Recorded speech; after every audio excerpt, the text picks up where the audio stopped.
I'd like to give a big welcome to all of you at another SBR Distinguished Researcher webinar series. Today, our presentation is called The NICE Stakeholder Campaign, How Research Knowledge and Expertise Addressed Real-World Issues and Achieved Significant Impact on Psychotherapy Practice. Today's event is going to be led by Dr. Felicitas Rost. She is a psychotherapy researcher, psychotherapist, and senior lecturer at the Open University in the UK. She has been an active member of SBR since she was a psychology student herself and has had many roles, including president of the UK chapter, and was recently voted as the vice president of our international organization. So her current interests are shaped by two beliefs: the need to build bridges between research and clinical practice, and breaking down of arbitrary dichotomies between types of research and evidence. As you will hear today, she has spearheaded the NICE Stakeholder Campaign, for which she received an Outstanding Leadership Award from the BBC. So it is a true honor to have you presenting firsthand the experience with us, Felicitas. I'm sure many of you would like to speak directly with her, but during her presentation, you can leave any comments or questions you might have in the chat box. And at the end of her presentation, there will be a time for an open discussion where you are more than free to turn on your microphones and speak directly with her and all of the audience. So I won't take any much of your time. Felicitas, thank you very much for being here again, and the floor is yours. Thank you. Thank you. Thank you so much, Juan. And thank you so much for coming. It's really nice to see so many of you. And it's also quite nice to actually see a couple of people who've been involved in the campaign. So that's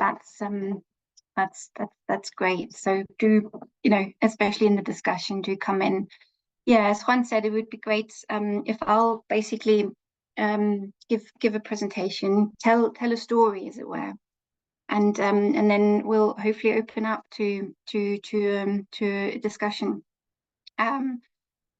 That we can see where it leads us. So I'm going to have slides which I'm sharing.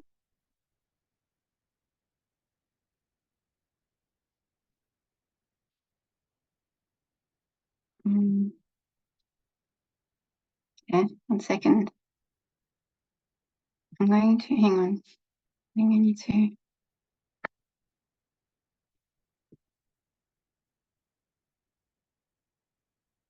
Okay. Here we are.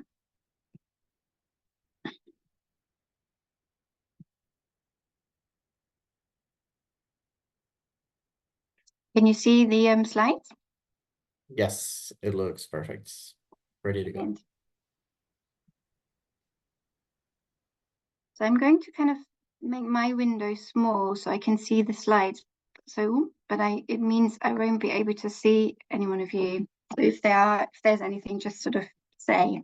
If that don't make sense or you can't hear me anymore, please shout. Right, so, as Juan introduced, I'm going to give a presentation on this NICE Stakeholder Campaign, and in a way focusing on how research knowledge and expertise addressed real-world issues and achieved significant impact on psychotherapy practice. And I'm going to start really by thinking or introducing the National Institute for Health and Care Excellence, because in June 2022, so about 2 years ago now, the National Institute for Health and Care Excellence published its updated treatment guideline for depression in adults, following a development process that lasted 7 years and resulted in an unprecedented 3 consultations. In other words, it was revised twice. The delay in publishing this guideline was due to an extraordinary precedence of a group of more than or over 40 mental health organizations which were registered as stakeholders, supported by prominent UK MPs and peers who challenged NICE to address major methodological flaws in previous versions. And this has never happened before with any of the NICE guidelines in the UK. So never has a draft treatment guideline in the UK received so much scrutiny and detailed attention. And the final version of the guideline has actually, as a result, dramatically improved. However, for me, and I guess for us, for everyone involved in this campaign, this wasn't just an exercise in quality assurance and peer review process. It was actually vital that we did something, because we realized that if the guideline would have been published as it was, that actually millions of people in the UK and in other parts of the world would have ended up with wrong or insufficient treatment recommendations. So I was invited to give this talk or this webinar to share my journey of this joint endeavor, and to really talk about why we felt it was necessary to challenge NICE on some of their methodological choices with this particular guideline, and why we felt we needed these key methodological issues needed to be changed, how we managed to campaign for these changes, and what we achieved and what we did not. So I hope, as I said earlier, we have plenty of time for good discussion afterwards. And naturally, because of time limits, I can't go into detail of everything. So please bear with me on that, and do feel free to ask questions in the discussion or email me afterwards if you're left with any questions. I also would like to point out that the expressions I'm choosing in this presentation, or even the view I'm expressing in this presentation, is primarily mine, and does not necessarily represent the views of SPR, or indeed of other stakeholders who were involved in the coalition as coalition members. Although, of course, I will refer to our joint position statement, which was published and can be accessed. But in this presentation, any errors, if there are any, they're entirely mine. But let me start, for those who are not familiar with NICE, very briefly, and the process of developing guidelines in the UK. NICE is an independent but government-funded body responsible for developing NHS guidelines in England. Drawing on existing research and doing their own analyses, NICE aims to develop evidence-based guidelines that improves the care of patients. It was established in 1999 for primarily physical health problems, but the first mental health guideline followed in 2002 on the treatment of schizophrenia. And since then, there are about 80 mental and public health guidelines that have been produced by NICE. And crucially, treatments that NICE is recommending, they do get funded and offered within the national health system in the UK or in England. You know, critically also, those treatments that do not get recommended, do not get funded or offered in the NHS. Although it is primarily valid or used in England, in the UK, guidelines or NICE guidelines are also internationally renowned, and also in some countries use the NICE guidelines, in the absence of having their own national guidelines. So the international value of a guideline, or the usage of the NICE guideline internationally is important as well. In terms of stakeholder involvement, there has been a lot of change over the years, and stakeholders do play an enormous and important role for NICE. Any organization can register as a stakeholder, and stakeholders are involved at various stages. So, for example, they can comment on draft scopes, but most, I guess, importantly, they can comment on the draft guidance. So the final draft is being sent out to all stakeholders who are registered, and they have a consultation period, which is called a consultation period. They have about 4 to 6 weeks to review all the documents and provide comments on these documents. As NICE states itself, stakeholders are a vital part of the quality assurance and peer review process, and that they inform, an integral part of the guideline development process. And on the right here, you can see, just sort of, that I've taken that from their website.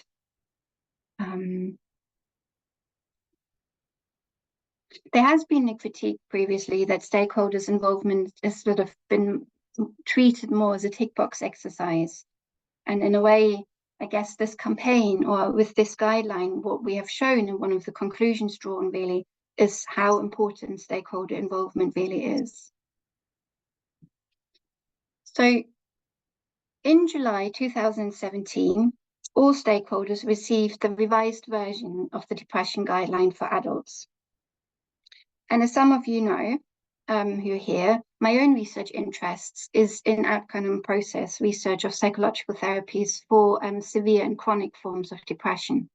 And I was involved in a large randomized controlled trial in the UK that was actually designed to address a gap in treatment provision for individuals, or for these individuals with severe or treatment-resistant forms of depression, with the view really to be included in the NICE guideline.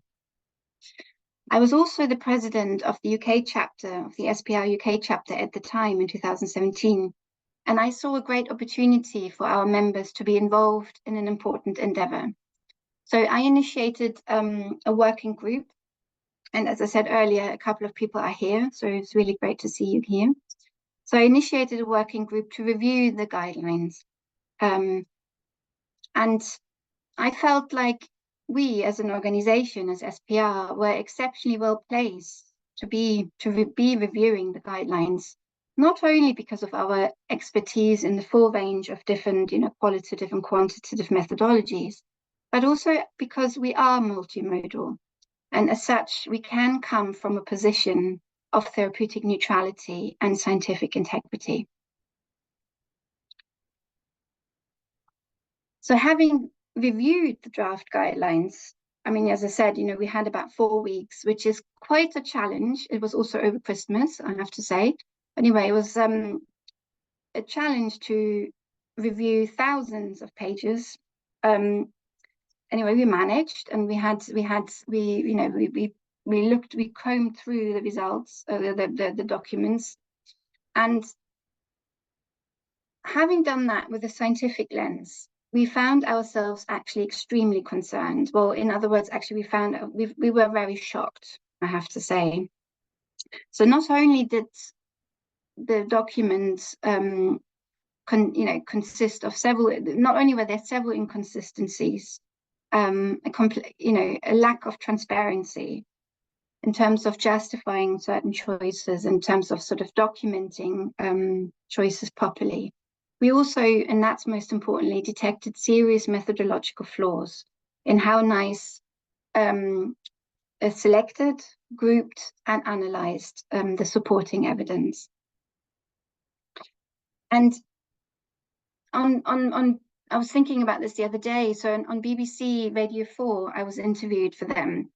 I kind of compared the problem to a house where the foundation is flawed and wrong, and unless it's rectified, everything else built on top of it would by default be skewed and wonky, to an extent that it might actually fall apart.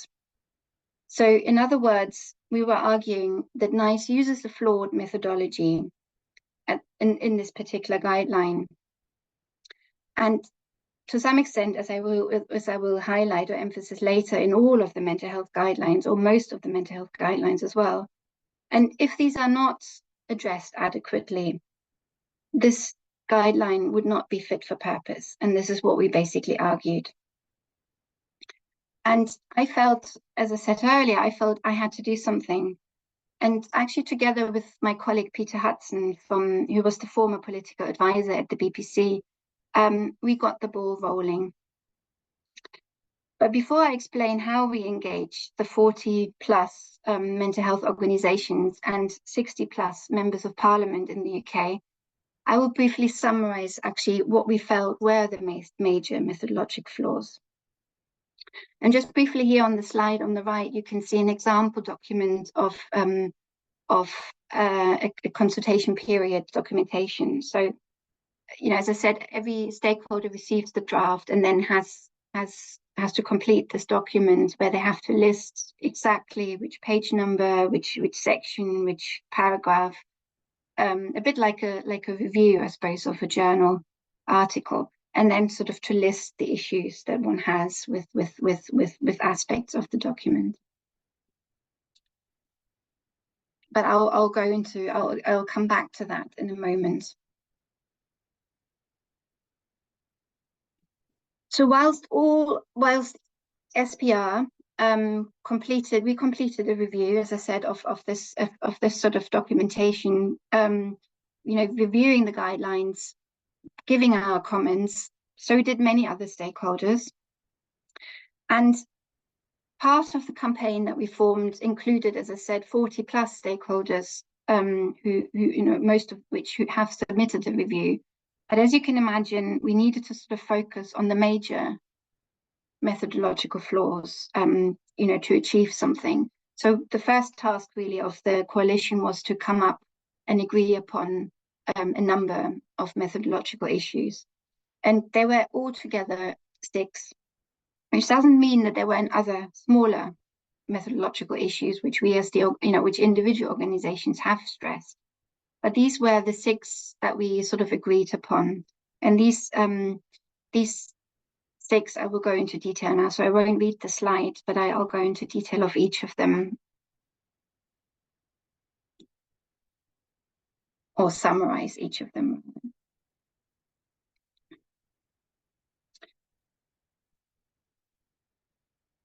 Before doing so, one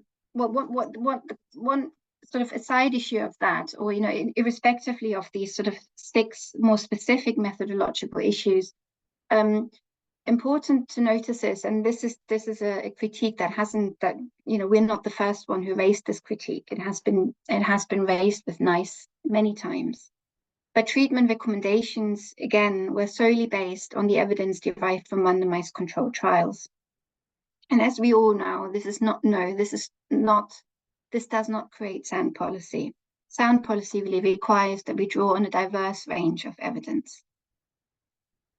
Moreover, NICE did not adapt their approach, and they continue to follow an evidence-based approach based on medical science, I suppose, which in a way which identifies or has the aim to identify the most effective treatment, and then therefore it aims to not only follow the hierarchy of evidence-based, but also aims to create an arbitrary hierarchy or rank ordering of psychotherapies.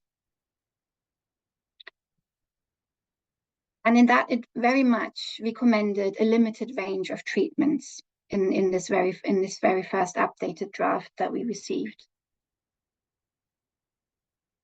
And in a sense, it goes against what we actually know, what we have found in research, and also what we know, that there's no, that one size fits all for mental health treatment is just untenable. So, therefore, what we're arguing is that the guideline, offers restricted help, or offers restricted offering restricted treatments, and does not allow for patient choice.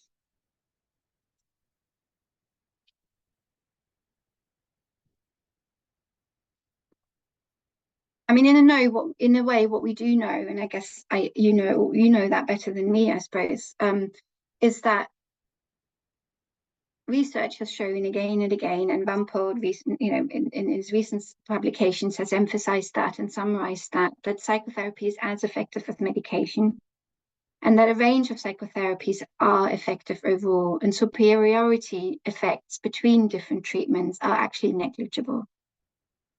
So in a way, we know that people respond to certain treatments and not to others. So we know that.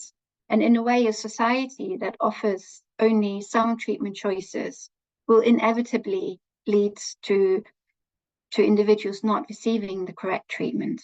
And it is actually the point, if we go back to it later on now, I'll emphasize that, it is actually the point that the MPs that we spoke to, got immediately. Why put your bets on 1 or 2 treatment options when you can offer, or when you should offer, a menu of therapies, increasing, the likelihood that more people in society will actually benefit.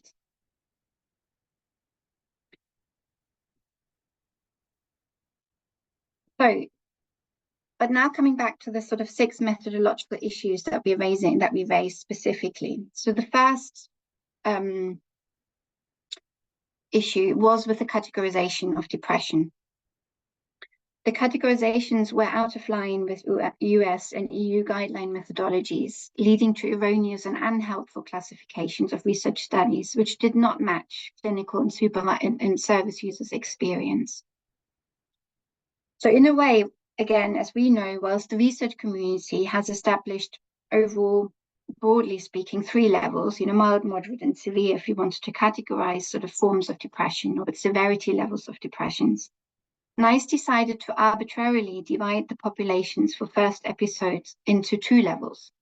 So they arbitrarily decided to distinguish between more severe and less severe, using a method that has actually not been validated. The other issue that we took, or the other difficulty that we saw, was in them separating the more complex forms of depression into distinct groups. So they're distinguished between those suffering from chronic depression, those suffering from treatment-resistant depression, and complex depression, which was sort of depression with personality disorder. These were separated, which the consequence of which was that it led to arbitrary distinctions of studies and therefore to exclusion of evidence available. So many of the bona fide RCTs, that were actually not included in any of these, and the treatment recommendations were then based on each of these individual categories on its own, which creates an arbitrary distinction.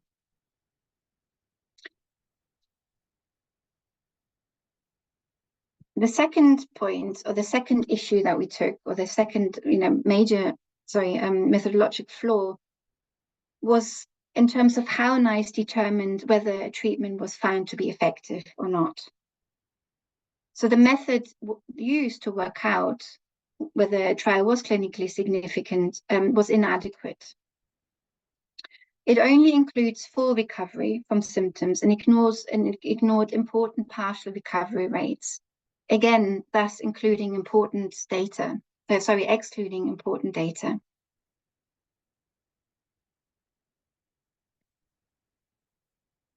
This creates, in a sense, further advantage for those suffering from persistent, severe, and complex forms of depression. As you can imagine, achieving partial remission for some of those might be already a good outcome, they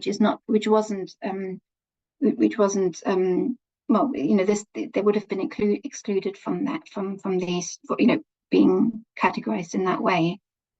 But most importantly, in the sense of what we argued, is that a guideline must enable NHS services to deliver parity of esteem. And so for, sorry, I missed a point. So yeah, I guess what we sort of argued, rather than using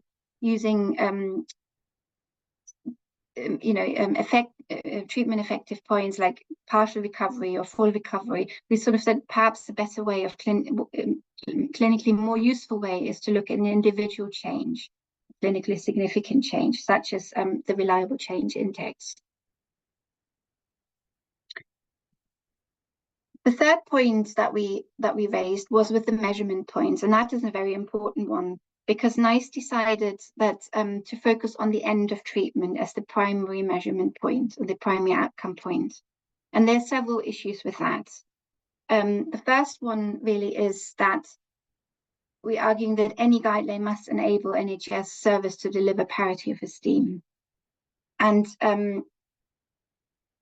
which basically means, which means that we're arguing they need to treat guidelines for physical health conditions similar, or guideline for mental health conditions, they need to treat them similar to physical health conditions. And as for physical health conditions, it is imperative to demonstrate that treatments recommended or treatment effects are long-lasting.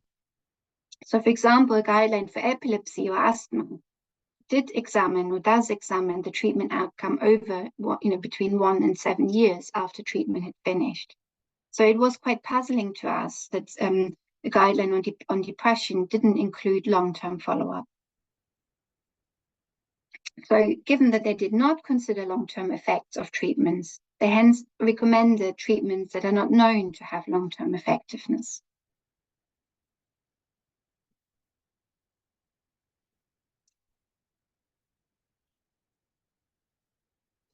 And moreover, we felt like in the first draft of the guideline, it felt also very inconsistent with how they introduced the guideline.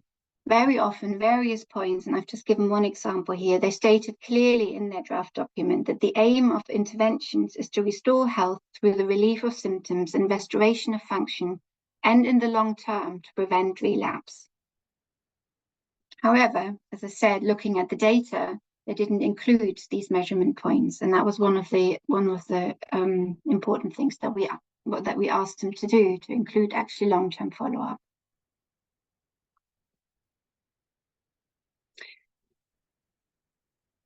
The fourth point that we pointed out was to focus only on symptom outcome. I mean, again, this is a point that has been made, many times. That guidelines or that outcome should not only focus on symptom outcome, but should include measures that actually, uses the preference of service users, which is functioning and the quality of life. Being able to take care of oneself, feeling independent, feeling able to communicate with others, being able to ability to attend education, work, or social events. So these are what Zimmerman et al. Have found out important outcomes for service users. So of course, many of the studies available don't focus on these outcomes, and NICE can only use the outcomes that are available. But we did a scoping exercise, and we found many studies that actually included functioning and quality of life. So we argued that NICE actually didn't have any reason to exclude outcome focusing on that. The fifth concern that we had were with the statistical analysis used. And NICE decided for first episodes of depression, NICE decided to use a statistical analysis called network meta-analysis. And traditionally, guidelines have been using standard or traditional meta-analysis. And there is a need for an adequate method to address the limitations of meta-analysis, and that need has been stressed, and we all know that they do have limitations. And therefore, that the utilization of network meta-analysis has gained popularity because it does try to aim to address some of the limitations of meta-analysis. And in simple terms, and you might know more about it than I do, but in simple terms, network meta-analysis is a statistical analysis that uses both direct comparisons between treatments, and it predicts outcomes of comparisons of treatments that have in reality never been carried out. So so-called indirect comparisons. And as the picture here on the left shows, it creates a network of comparisons. It can provide precision of the direct estimates and allows for exploration of biases that are difficult to assess in standard meta-analysis. And, so in a sense, it can do that. But it also, and I think that's one of the primary reasons why NICE used it in this analysis, is that it provides a method It provides a method for rank ordering all the treatments involved, which, as I said earlier, is sadly one of the ultimate aims that NICE has had. However, there are unique risks and associated with this methodology, and that need to be addressed in any study. Or in other words, there are certain preconditions that need to be met before any such analysis actually should be employed. And then, and if these are not met and these are not addressed, it leads to invalid outcomes. And having reviewed the guidelines, and indeed some of us actually tried to replicate the analyses. We were arguing that the conditions in this particular analysis have not been met, thus rendered rendering the outcomes actually invalid or unreliable.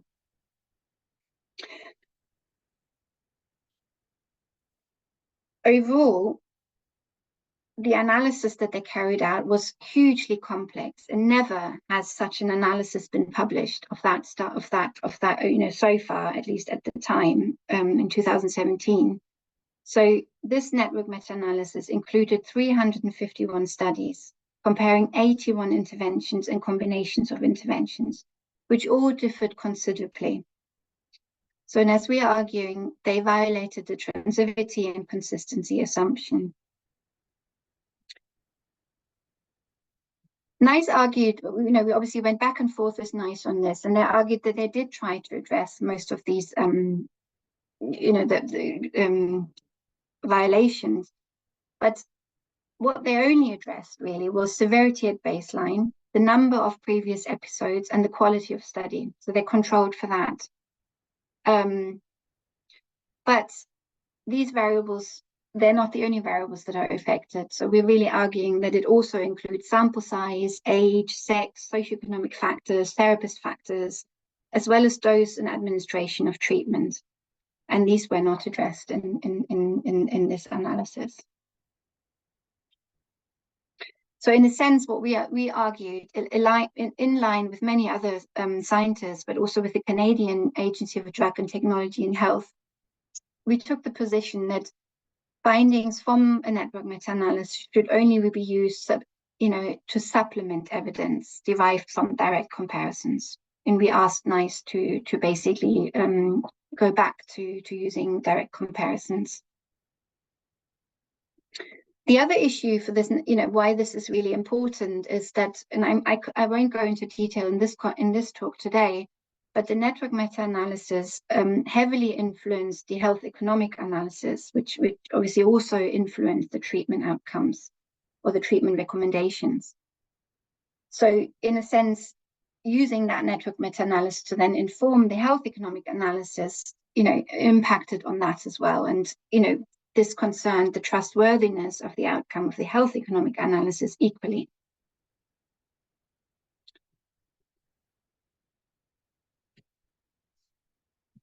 However, as Robert Elliott, one of our extinguished colleagues from SPR, said at the time, NICE actually used the network meta-analysis in a way that the result is a method of such complexity that it becomes opaque to the outsider.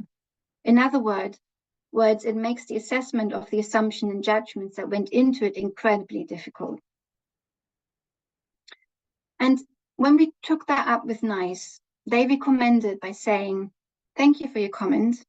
Network meta-analysis have been used within NICE guidelines for several years, and the methodology has been widely acknowledged. Network meta-analysis are performed where necessary for guideline review question. This is described with the guideline manual in NICE technical support unit documents." And what we argued was that this response really denies the fact that it is a novel technique, that the jury is actually still out as to whether this method is appropriate. And as I've argued before, actually, it might not be appropriate for this kind of analysis, given the range of treatments included and the amount of treatments included.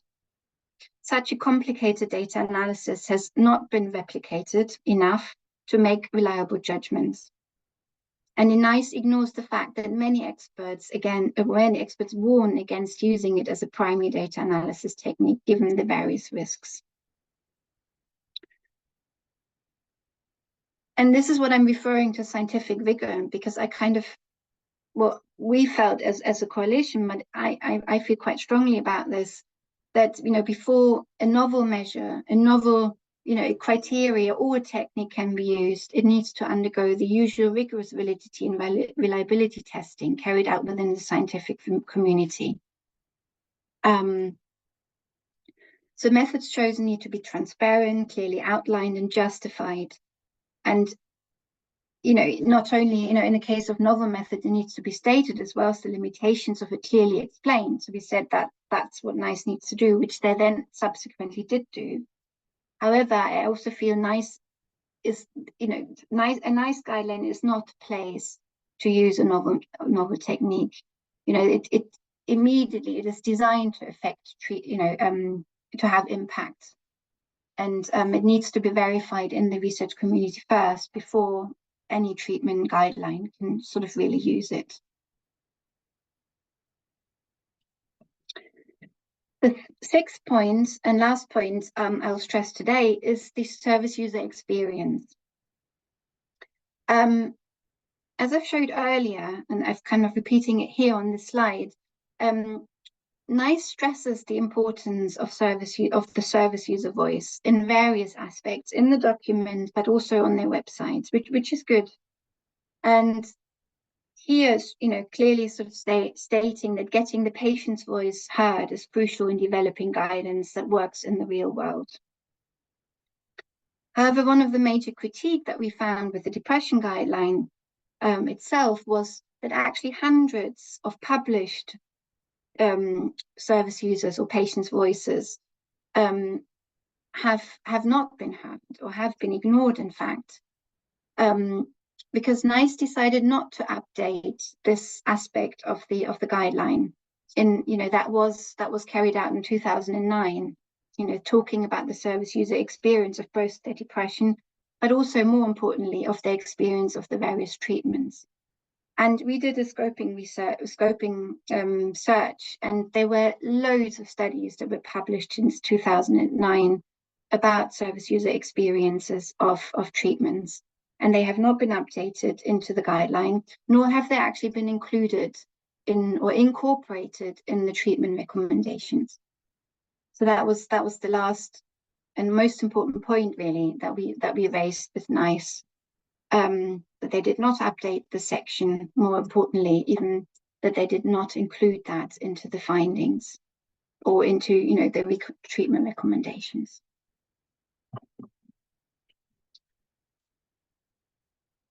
I'm very aware I've been talking at you, and rather strangely without seeing anyone, just talking into my computer, but I'm checking my time. Moving on into the stakeholder campaign, so I'll take a little bit longer, and then hopefully we can open it up for a discussion.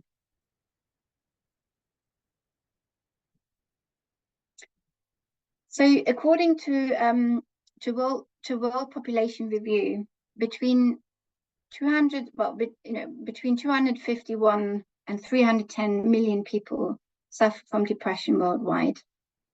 This is approximately 5% of the adult population. If we only focused at the UK, this is approximately 2.8 million people that suffer from depression, that are affected from depression in the UK alone, which is an enormous amount of people. And of course, as we all know, how we define depression is different, and there are different forms of depression. So this is very general. Yet 2.8 million people suffering from depression is a lot. So surely this calls for treatment guidelines that are methodologically sound and thus fit for purpose. So not only was I completely shocked when I saw the draft guideline, as I've just summarized, with inconsistencies, not being transparent, and various methodological flaws, but I was actually also extremely worried, and knowing that a significant number of individuals in the UK and probably worldwide will not receive adequate help, or at least adequate treatment recommendations. So I really felt I needed to do something. I couldn't have just sort of left this as a scientific exercise, if you like. And together with my colleague Peter Hudson, as I said earlier, we kind of thought, well, is there something we can do? What can we do about this? And we started devising an action plan. And that action plan turned into a 5-year campaign. And I was sort of, while preparing for this talk, I was sort of thinking, how do I summarize a 5-year campaign into a few words or into a few sentences, which is rather very difficult and a challenge. So maybe in the discussion I can give you a bit more of an idea, or you have specific questions I can reply to. But overall, I guess I want to sort of say that it was challenging, of course, but it also was worthwhile. And I think one of the most important things was that it was a coalition of stakeholders working together. And as here you see on this slide on the left, there's some, not all of the participating organizations, but some who had logos, because not all organizations had actually logos. But some of them you can see here actually brought together, or that this coalition brought together individuals, brought together psychologists, psychiatrists, GPs, psychotherapists from all kinds of approaches, researchers, and significant patient bodies. So service users representation also was high. We were also supported, as my picture on the left sort of signifies, from over 100 members of parliament and peers within the UK system. And together we kind of campaigned on several stages, to start with, for a second consultation period. So this is how it sort of started. As I said earlier, we were each individuals were asked to give an individual review and point out the issues that they saw with the draft. I got together with 6 organizations at the time with whom I was working and knowing, working closely in other aspects. And the 6 of us got together and we kind of thought, okay, what can we do? How can we get attention? How can we really raise these issues with NICE, because we care about them and we want them to be changed, and we don't want our reviews just to be a tick box exercise for them to read, for them to put on their website, but then not to do anything. So we decided that we pointed out the same issues, because if one stakeholder points out a particular issue with the draft guideline, they can sort of say, well, that's 1 out of 100 stakeholders. Well, we can ignore that. But if several stakeholders raise the same issue, then it's difficult to ignore. So this is what we did. So we all raised the same points, and we approached other stakeholders that we knew were part of this guideline as well, because it's published, to do the same. But more importantly, at that stage, what we did was we asked for a second consultation period, which in the UK, I know in some countries like Germany, for example, that is an ordinary process. In the UK, it isn't. So we asked for a second consultation, because we knew that the changes we wanted them to do were significant, and we wanted stakeholders to review these once more. So I think I have a timeline somewhere. I guess I'll go to that now. So this is on the right. You can see a kind of timeline I have devised. I hope it's large enough for you to see. But that sort of summarized what we did and what we kind of had to do in order to get attention. So in the first instance, we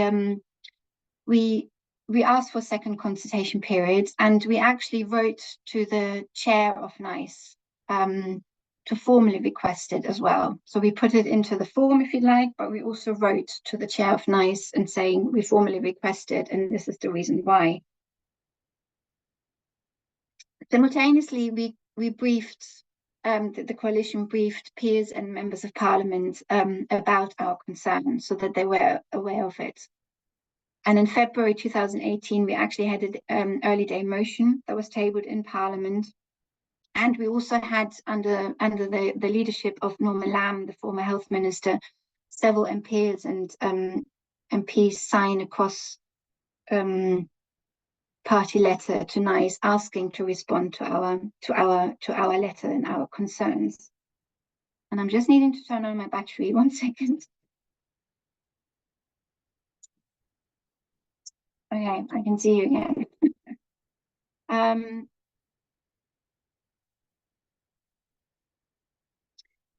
because of that pressure, NICE responded and said, okay, we will make the changes, we will give you a second consultation period. That's what they said at that time. That was in April 2018. So we were immensely pleased that we achieved that. However, when we achieved the change, when we received the second draft of this of the guideline, we actually realized that none of our changes were actually adequately addressed. So we mobilized ourselves again and started the process all over again. So in July 2018, we approached more stakeholders, raising the concerns, sort of saying, well, we need to do something, do come and join our campaign. And the coalition of stakeholders increased, fundamentally, dramatically. So from, moving, as I said, towards more, well, including more than 40 organizations in the end. I think it was 49. We approached more MPs and more members of parliament and peers for a second cross-party letter to the head of NICE, or the CEO of NICE. We approached individual MPs, and we then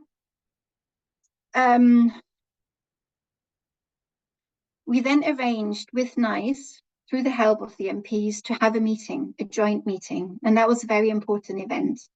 So the coalition or representative of the coalition met with NICE, the guideline committee, but also the NICE executive team.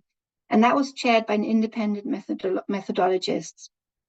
And during that meeting, I think it was a 2-hour meeting, where we discussed our concerns in detail. And we explained why we needed them to make the changes, what we needed them to change, what would make the draft guideline fit for purpose, and so on. So we had a thorough discussion with everyone involved. And the outcome of that discussion was that the NICE executive decided, okay, these changes need to be implemented, and we are, we're stipulating that this guideline needs to be revised a third time. So this was a second, this was our second big achievement, something unprecedented that hasn't happened before. So as we all know, the pandemic happened in between. So some of the delays weren't just due to campaigning, but also due to unfortunate circumstances of the COVID-19 pandemic. However, during that time, NICE did revise the draft a third time. So we had a third consultation period, which was in December 2021, and during which they made major changes to the draft guideline, which I'll go back now and talk very briefly about the achievements. And as you can see on this slide, the draft, which was then subsequently published, was changed dramatically to the very first one that we saw. Just the highlights, I put up the highlights here. So antidepressant medication is not routinely offered any longer for first-line treatment of depression, for less severe and more severe, for the sort of more milder versions of depression. There's now a menu of treatment options available for first-line treatments. There's a strong focus on personalized care and on the importance of service user choice and shared decision-making. And overall, the guideline is much more coherent and transparent. So as the graph shows here, and this is one of the, this is one that's for less severe depression. That's a graph that is in the guideline, and the recommendation that every GP and every referrer will see. And it stresses, as highlighted on the left, that the referrer can discuss treatment options, or should actually discuss treatment options, and match the choice of treatment to clinical needs and preference.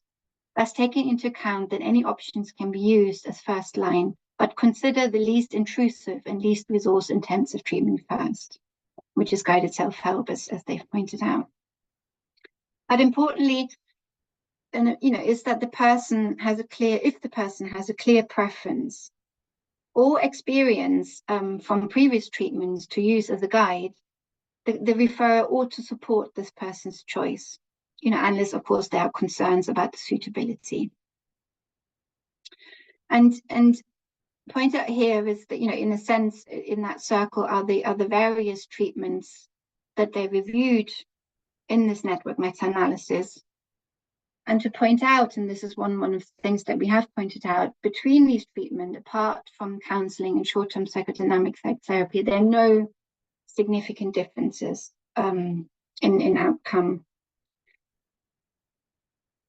They have argued to kind of rank order them because they couldn't help themselves. They kind of felt like they did have to rank order them, and that's why they kind of arguing to kind of move clockwise into treatment options based on committees' interpretation of their clinical and cost effectiveness and consideration of these factors. But important is that these are not statistical guidelines, but that they are based on the committee's interpretation of these clinical and cost effectiveness.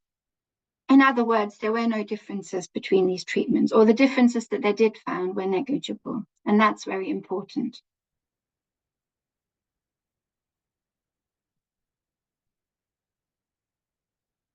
So to conclude, never has a draft treatment guideline in the UK received so much scrutiny and detailed attention. And actually, overall, it has shown how important stakeholder involvement is in the process of a NICE guideline development. And again, here for the SPR audience, some of you probably have been involved in other treatment guideline developments. And I know in other countries, there is more scrutiny and more involvement of stakeholder or in terms of quality assurance of guidelines. However, in the UK, that's not been the case. And I think the process of the treatment guidelines for depression has shown how important that is. But most importantly, in a sense of the role that we can play, our membership, we within SPR, that we have important knowledge about methodology that we can use in order to inform treatment guidelines and to perhaps sort of liaise with treatment guidelines or be part of the development of treatment guidelines. So in a sense, even if we don't if we don't go into the efforts of running another campaign, we can play other important roles in shaping treatment guidelines by sitting on the committees, by being part of the development groups, or indeed by sort of supporting NICE and others in many other ways.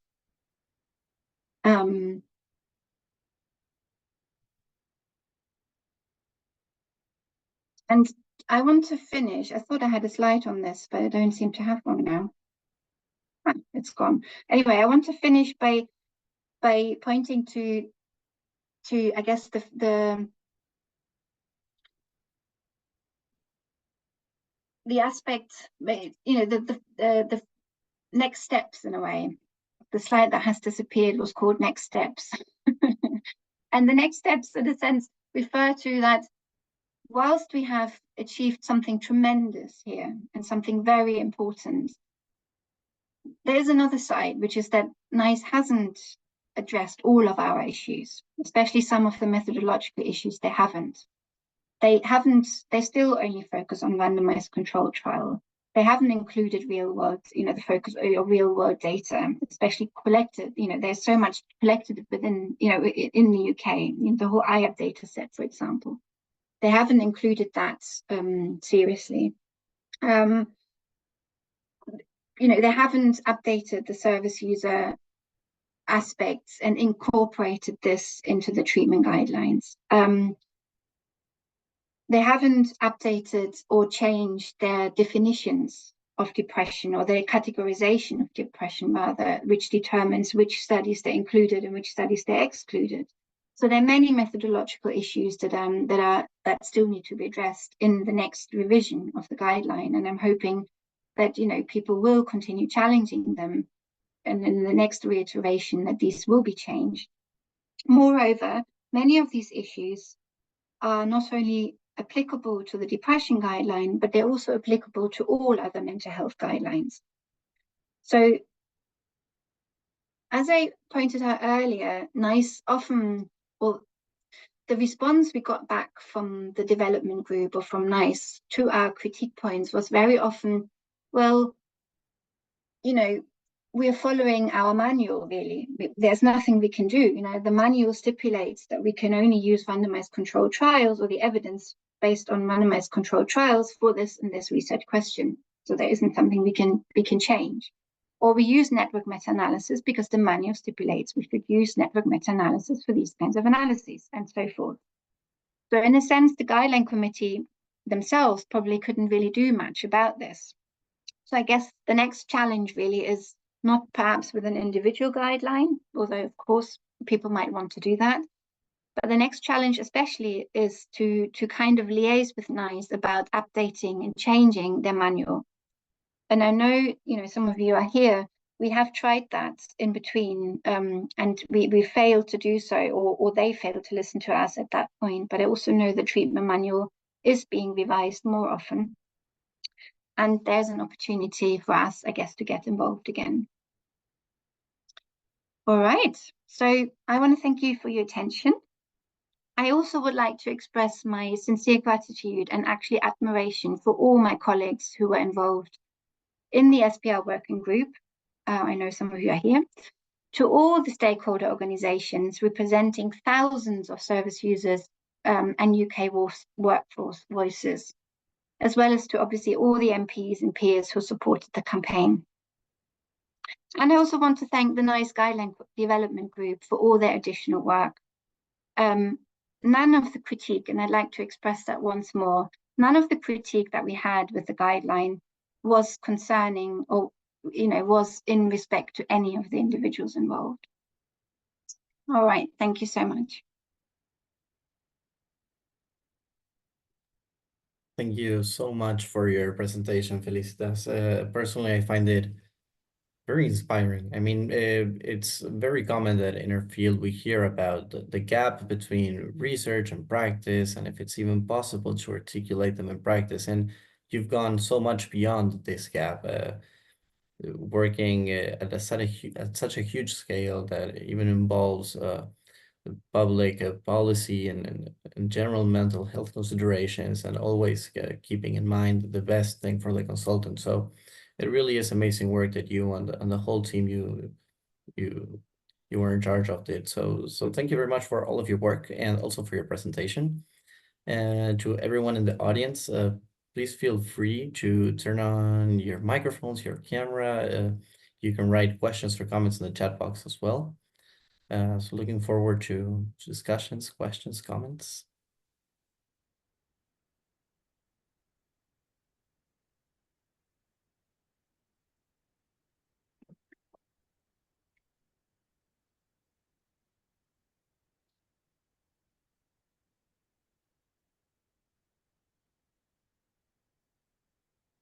I guess I'm aware I've just thrown a lot of information at you all.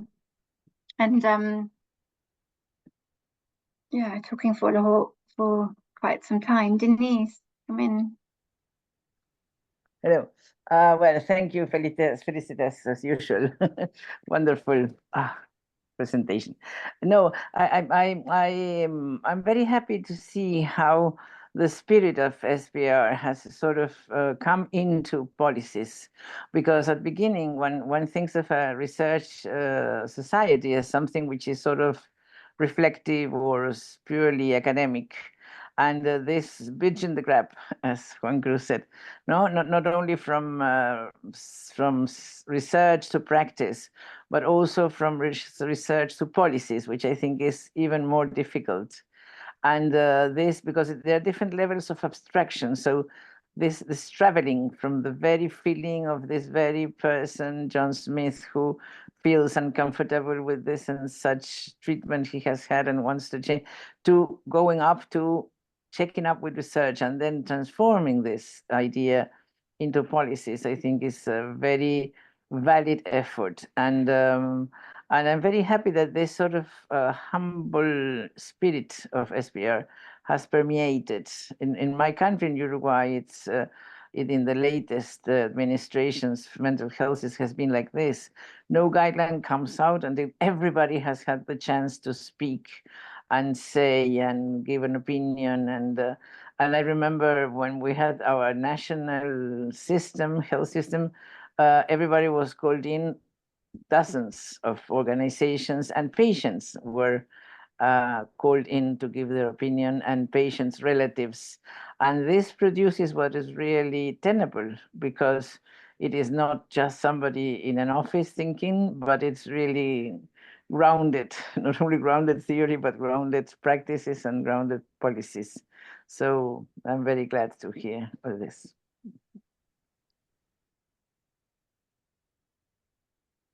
Thank you, Felicitas, Denise.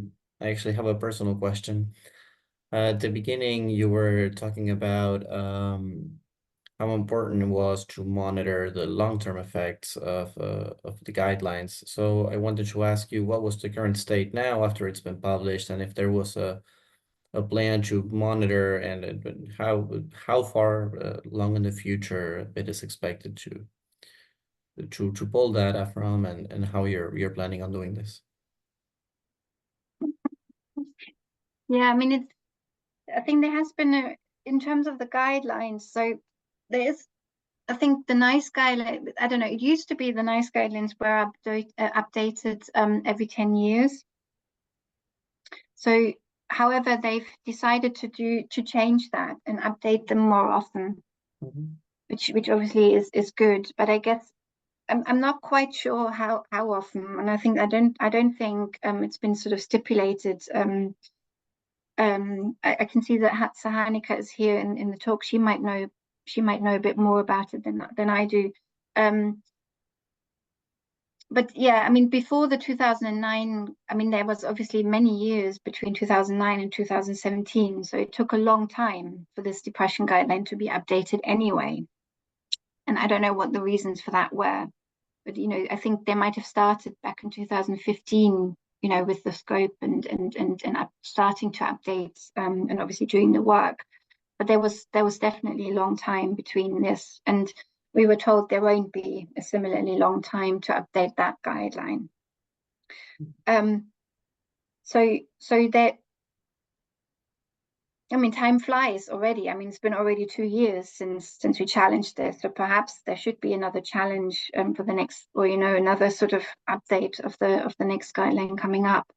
I mean, with regards to some of the changes that they have not included, I mean, they have responded, for example, to our question to include long-term follow-up of studies. You know, that really can highlight and show evidence that a treatment has long-lasting effects, because in the end, these, you know, you'd argue that these are the studies that they need to really focus on, because these are the most important studies. Because what use is it to offer treatments, you know, that might that might show an effectiveness at the end of a treatment, but then the effect doesn't last. It's a bit tricky, and NICE argued that that's one of the points, apparently, that's one of the things they have changed. So they included in the end 6-month follow-up data. But they made that decision, at least 6 months, fair enough, you know, at least something. However, they also used this a bit to their discretion. So it was a bit inconsistent. They included some, but not others. Then again, the arbitrary of you know, just ending at 6-month follow-up. So yeah, it wasn't, I mean, it wasn't really addressed to our satisfaction, but it was a point they admitted needs to be added. And I guess the decision they've made is not to exclude studies that haven't got this long-term follow-up. And it is something for us to discuss, I think, and also for us, you know, be interesting to see what people think, because it does call, you know, that, you know, what do you do if a study doesn't have a long-term follow-up? Do you ignore it? Don't you ignore it? Do you include it? Don't you include it? Of course, there could be a call for future studies that they all need to include a long-term follow-up. But many of the medical trials, or many of the, you know, the psychotherapy trials, or even, you know, don't include that. So yeah, both very important issues. Thank you. And here in the chat box, which sort of answers a a follow-up question that I had. That is, forgive me if I mispronounce her name, but Sanika says that they're working on a parallel critique of the NICE anxiety guidelines at the moment, and that there is a scheduled evidence scoping review for every 4 years, which may prompt a revision of the guidelines, but I am actually not sure if all guidelines follow this schedule. So thank you for your comment. Yeah. Yeah. Yeah, so Annika, that's good to know. I mean, I guess if they are following, and I guess it should be on their website somehow, but if they are, if other guidelines follow that 4-year window now, then obviously that will be, more that will help also other guidelines, I suppose. I mean, I think what's quite tricky is what we've noticed with the anxiety ones is they're desperate to not update the guideline itself. So there's similar sort of issues with the methodological stuff where they're desperate to discount new evidence and then not prompt a review. So this is sort of very typical NICE in a way. Yeah. Yeah. Do you feel the work you did with these guidelines will facilitate future work for editing other guidelines or for giving a more clear approach, or do you think it will be a huge campaign again for other guidelines and future processes of this? Well, I don't know, Juan. I don't know. I guess I was hoping in a way that with this campaign that NICE too has sort of learned from this campaign, which included all major mental health organizations. So basically all in unison said and together said, we are not accepting this guideline because it doesn't address these issues. And we want you to address these issues before, so that we can have a guideline that is fit for purpose.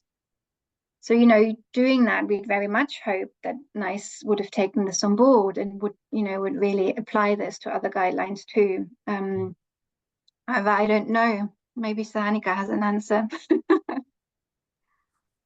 I'm a bit cynical, but all I wanted to say, Felicitas, as we're sort of working on the anxiety one, is one of our big asks is just bring it up to the standard of the depression guidelines. So, like, you've already laid that foundation, and for everyone else who follows, like, they get to say, hey, actually, the depression guidelines are in much better shape. Like, let's try and do that. So, like, we're very grateful for your work. Yeah. I mean, that is good to know. I mean, I guess, yeah, if that is the case, and I mean, guidelines still need to be, stakeholders, that process is there, and that process can be used. And I think it is also a responsibility for us or for anyone to kind of make use of that process. In a way, it's a two-way street, isn't it? So, even though you might argue it's not sufficient enough to have only one round of stakeholders reviews, but at the end of the day, it is there to have and to critique, and then to kind of refer back to previous things that were discussed in previous guidelines. I guess, as Sahanika, as you said, is important, and it's great that this is being made use of. Yeah.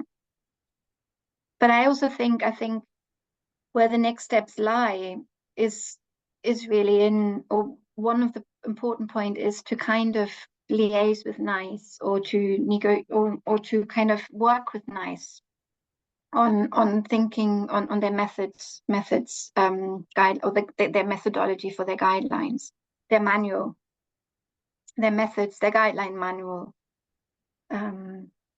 because in that they do stipulate, and I guess they work on quite a few updates and they have a lot going on, and I guess they stipulate in their manual what methodologies to use and what not to use, and it is that really that needs to sort of be shaped and changed, I guess.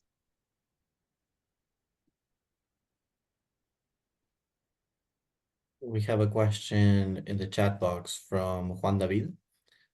He is asking whether qualitative synthesis is also included, or is that also part of the undressed issues? He didn't quite get that part. Yes. Yeah, thanks, Juan. David, that's a very important question. So yes, so in a sense that wasn't addressed, that stayed unaddressed. So the treatment recommendations are only based on evidence from the RCTs. They have a section, which they had already in the 2009 guideline that looked into the sort of that looked into the kind of service user experience, looking at some of the qualitative studies and some of the survey data, but they didn't update that, and they did an extra piece of work for this guideline, or the updated, or what we requested them, but it wasn't related to they didn't analyze all the evidence out there on service user experience, or making use of case studies, making use of qualitative studies, and then, as you said, using qualitative synthesis to look at the overall results, but most importantly, using some kind of synthesis of these qualitative findings into their treatment recommendation. Mm-hmm. So they have not done that.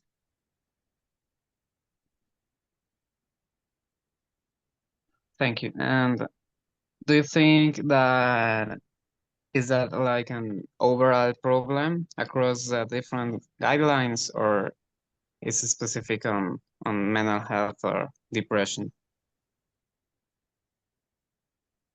I think across, really. I mean, I think I can't talk for all the guidelines because I don't know. So I'm expressing this very carefully.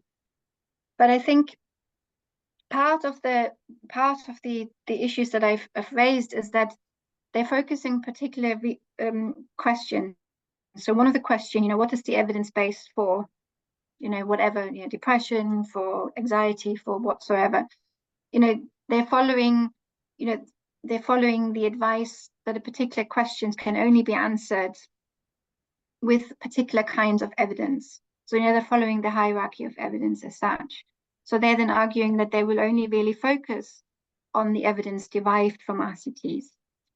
They have so far changed in the manual, and I don't know if they, for example, be interesting to see whether they've been using it in the anxiety guideline yet, that they have recognized the need to focus on real world data.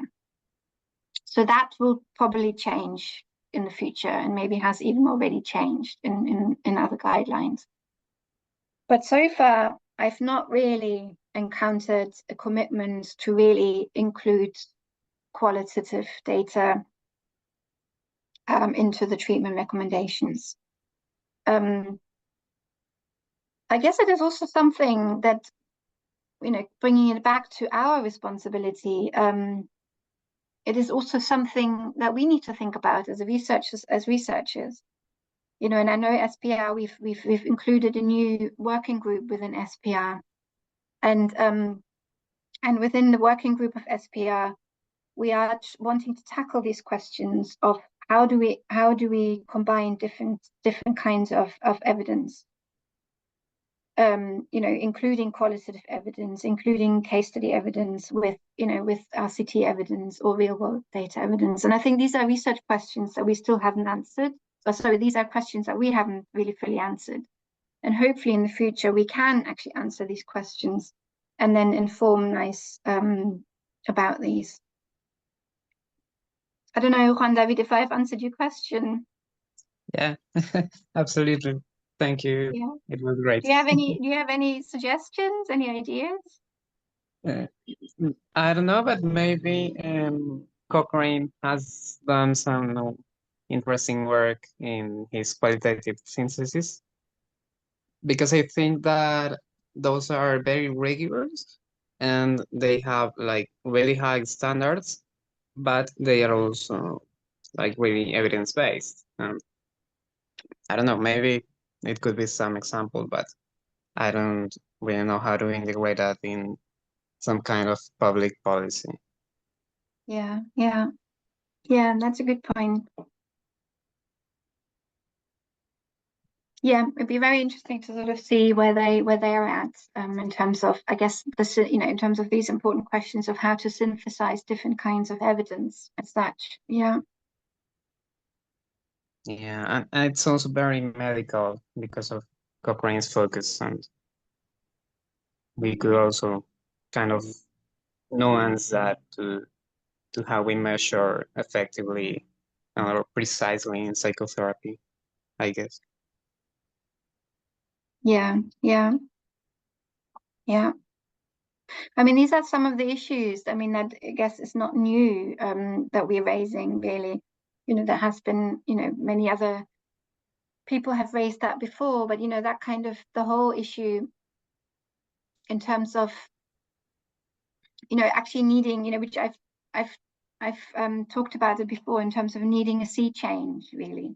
You know, that we can't, you know, we can't compare apples with pears, you know, to use a synonym. You know, we can't use the same quality standards or the same methodologies that are used in medical sciences for psychological sciences, or for what we're wanting to do, or what NICE is wanting to do, or any guideline developers wants to do in reviewing, well, both in researching, I guess that's where it starts, but also in reviewing evidence for psychological treatments and for mental health.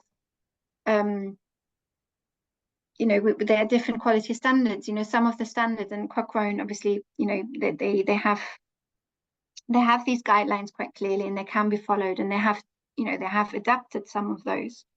But NICE, in that sense, hasn't yet adapted their standards, and they, you know, when they are reviewing evidence, when they're reviewing studies, and they're rating or grading, the word they use when they're grading studies, rating studies, they're following these principles of medical science. So by default, actually, any study that doesn't use a double-blind design is graded lower than other studies. And how this works in they're using the grade system, but how it works in a guideline is that how it is applied in a guideline is important, because they would sort of say in their recommendations, you know, let's say treatment X is not being recommended because it has only been found to be effective in 1 or 2 studies, and these studies were very weak. Or, you know, so they would use that kind of terminology. And by weak, it is meant that their study design wasn't as rigorous based on their quality criteria. But as I said, by default, any trial that hasn't had used a double-blind methodology would have been graded, you know, lower anyway. But I mean, you know, I don't need to tell you that it is impossible to have a double-blind trial in psychological treatments. It just doesn't work, right? Yeah, but I think that is very important. Like, I don't know, maybe it would be necessary for us, like, from the very psychological science to come up with something that determines better the strength or the quality of something beyond what is traditional in medical science. Any ideas? What do you have on mind? Well, I'm very new to this. I'm an undergrad. Yeah. No, but you're raising an important issue, really, right? You know, in the sense of we can't just sort of challenge NICE, I suppose. Perhaps we need to challenge ourselves too, in a sense. And where do we have to sort of think about? You know, absolutely, I get your point. Where do we need to think about it? You know, adjusting our methodologies. Yeah.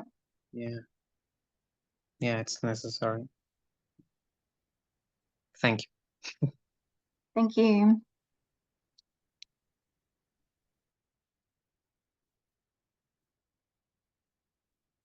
Any other comments or questions, or just comments as well?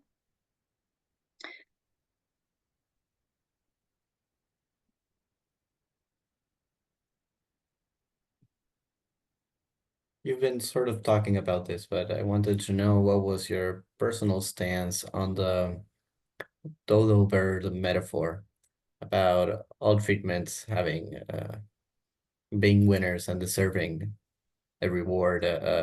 How does this fit into establishing a guideline, and is there a way to handle this metaphor? Is it still valid, do you think? It's a difficult question, Cruz, in a way, and a very important question, definitely. I suppose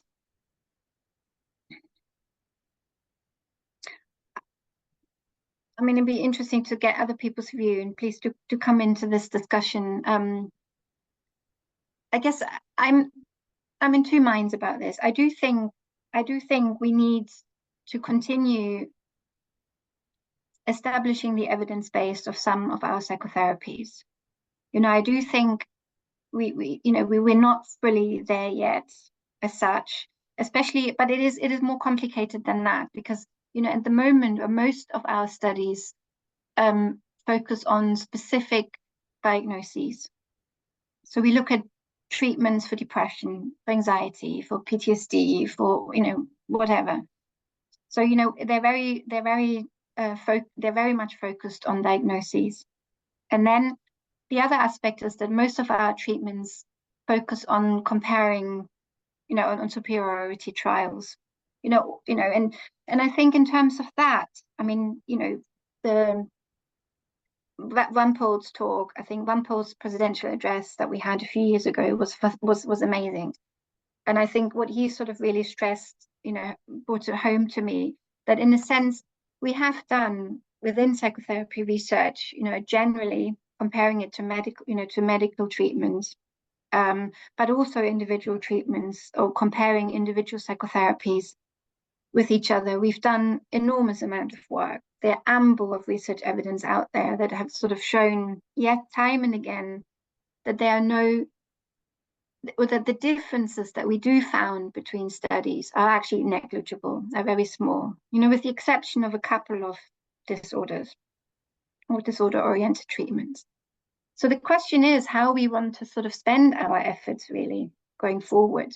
Do we want to continue doing more and more randomized controlled trials or not? And what is it that we actually really need to focus on?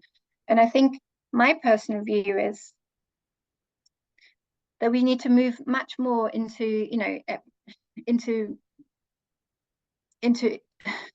helping us think about individualizing treatment. And I think there's also a big move in psychiatry to do that. Thinking about cancer treatment, for example.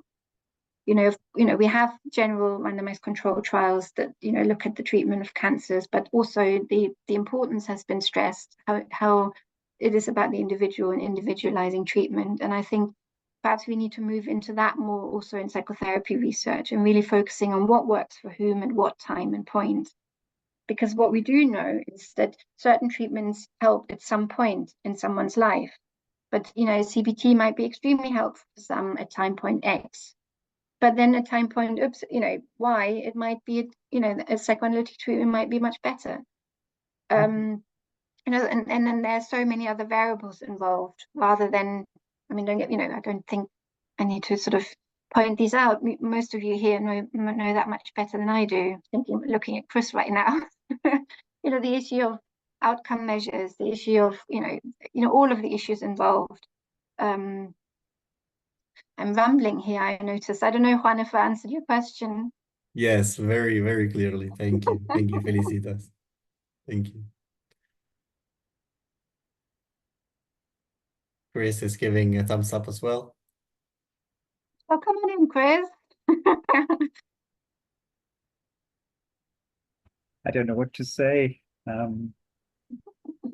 Yes, I agree. I think one problem is you talk about medical science, and I think there is a slight danger that we sort of have got caught in a vicious circle where we regard that which is medical as that which is science, and by which we tend to mean hard physical sciences. An awful lot of being a doctor is interpersonal psychotherapy, empathy, and it's as if that's been squeezed out of the physical health world too. And I'm not quite sure how we get out of this sort of death spiral we're caught with Nice and Cochrane people, because it squeezes out these things. And it's, yes, we want the things you were talking about, but certainly in the UK, it seems to me research funding is all for RCTs. So we're caught in I see it as a death spiral. I think there's simply going to become a point where the weight of dissatisfaction with these processes is so great, and what we've done is fantastic in that respect, that someone really says, okay, I'm going to stop funding NICE. It's not worth it. Problem with that is you then lose your bulwark against all the costs of cancer treatment and things like that. And I'm not sure any government I can see coming is going to risk doing that. Sorry. You did ask. Yeah. Thanks. Yeah. Thanks for you, because no, it's very But it's important. amazing work you've done. All of your, that huge group. Thank you. Everyone.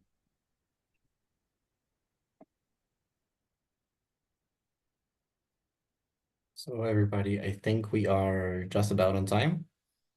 So I would like to thank all of you for being here, for your questions, for your comments, and Felicitas, thank you for your presentation and all the work you've done. I think you've contributed to make nice guidelines actually nicer, if you allow me the pun. So it's really wonderful work you've done, and it's been a pleasure to be here and hearing it firsthand from you. So thank you all very much. This webinar has been recorded, and I've left in the chat box 2 links, which I'm going to send again just in case. These are the links to the Society for Psychotherapy's research official webpage and our YouTube channel, where you will be able to find these recordings and recordings from previous events, and where you will also find out about our future webinars and even our next year's general meeting, which will be in Krakow. So very much looking forward to seeing you all again. Our next webinar will be next month, November 18th. We are going to have Lauren Lipner presenting methods of identifying lion structures, pitfalls, and guidelines. So definitely another very interesting presentation, which I'm hoping all of you can attend. And everyone, it's been a huge pleasure being with you today, and I hope you have a very good week. Thank you all very much. Bye-bye. Bye. Thank you. Thank you.